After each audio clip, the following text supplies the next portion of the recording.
ভাই কত মানুষের ভিডিও তো শেয়ার কপিলিং করে দিলেন, আমার এই ভিডিওটা দেখা একটা শেয়ার করে দিয়েন। আপনারাও সাবধান হয়ে যান, পালানোর পথ পাবেন না এবং পঙ্গু করে বাসায় বাসায় রাখবো।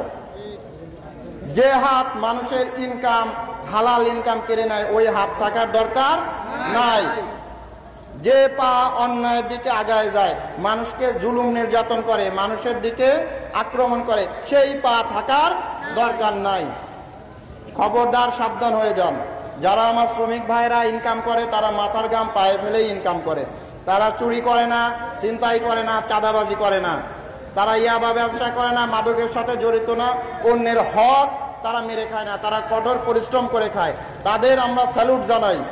তাদের অর্থে তাদের এই যে কয় টাকা ইনকাম করে, চাল ডাল তেল কিনে, এখান থেকে সরকার কিছু ট্যাক্স নেয়, ওই ট্যাক্সের টাকা দিয়ে আমার মতো বড় বড় অফিসাররা চলে। সুতরাং আমাদের ইমানি দায়িত্ব হচ্ছে তাদের পাশে দাঁড়ানো, তাদের ইনকামটা যেন তারা নিজেরা ভোগ করতে পারে সেইটার নিশ্চয়তা দেওয়া।